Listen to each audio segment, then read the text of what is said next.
ஒரு அழகான கிராமத்தில் பழங்குடி இன மக்கள் வாழ்ந்து வந்தனர். அவங்களுக்கு ஒரு தலைவரும் இருந்தார். அந்த தலைவருடைய முன்னோர்களே அவர்களுடைய முன்னோர்களுக்கு தலைவராக இருந்தாங்க. அந்த தலைவர் மிகவும் நல்ல மனம் கொண்டவராக இருந்தார். அந்த பழங்குடி இன மக்களுக்காக திருமணம் கூட செஞ்சுக்காம எப்பொழுதுமே அந்த மக்களுடைய முன்னேற்றத்தை பற்றி மட்டுமே யோசிச்சுக்கிட்டு இருந்தார். எப்போவுமே அவர்களுடைய எதிர்காலத்தை பற்றியே யோசிச்சுட்ருப்பார். அவர் பல வருடங்களாக அந்த ஊரை ஆட்சி செஞ்சும் அவருக்கு இப்போது மனசில் ஒரு பெரிய கவலை ஒன்று ஏற்பட்டுருச்சு. அது என்னன்னா, தான் இறந்ததுக்கு அப்புறம் தன்னுடைய இன மக்களை யார் தலைமை தாங்கி பொறுப்பாக பார்த்துக்குவாங்க அப்படிங்கிற கவலை தான் அது. இந்த கவலை அவரை ரொம்பவும் மன உளைச்சலுக்கு ஆளாக்குச்சு. இதனால் அவர் ரொம்பவும் சோர்ந்து போய் காணப்பட்டார்.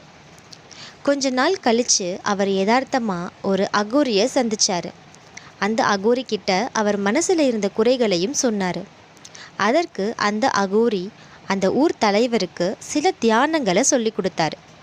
இருந்தாலுமே அது எதுவுமே அவருக்கு மன உளைச்சலுக்கு ஆறுதலாக இல்லை. மறுபடியும் அதே அகோரியை போய் சந்தித்து, எனக்கு இதுக்கு ஒரு நிரந்தரமான தீர்வு வேணும் அப்படின்னு கேட்டார். அதுக்கு அந்த அகோரி, நீ இறந்துட்டதா உன்னுடைய ஊர் மக்களை நம்ப வச்சுட்டு ஒரு நாளிகை தலைமறைவாக இருந்துட்டு அதுக்கப்புறம் மறுபடியும் அவங்கள போய் பாரு, அவர்களுடைய வாழ்க்கையில் கண்டிப்பாக ஒரு முன்னேற்றம் ஏற்பட்டிருக்கும் அப்படின்னு சொன்னார்.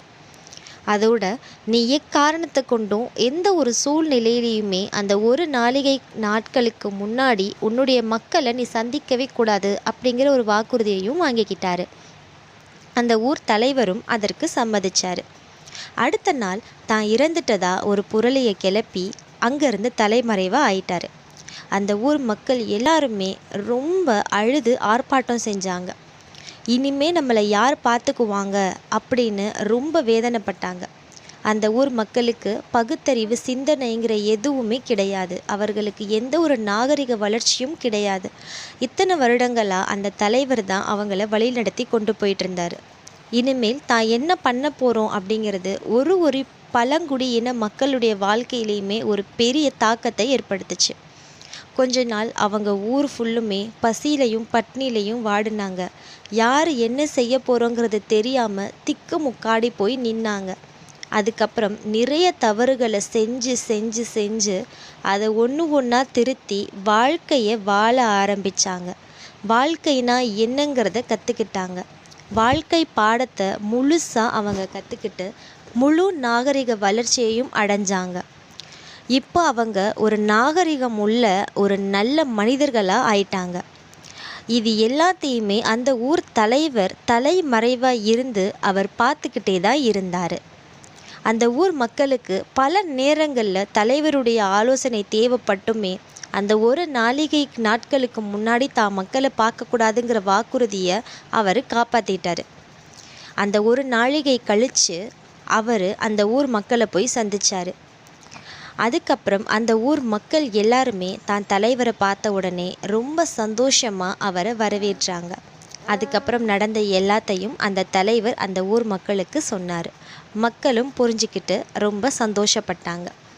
இந்த கதையிலிருந்து நாம் தெரிஞ்சுக்க வேண்டிய விஷயம் என்னென்னா, பூனை கண்ணை மூடுனா இந்த உலகமே இருட்டாயிடும் அப்படிங்கிற மாதிரி தான் தான் ஒரு விஷயத்தை சரியாக செய்ய முடியும் அப்படின்னு யாருமே நம்பக்கூடாது.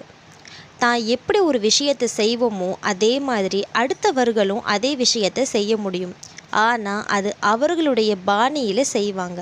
அதற்காக அவங்க செய்கிற விஷயம் தப்புன்னு ஆயிடாது.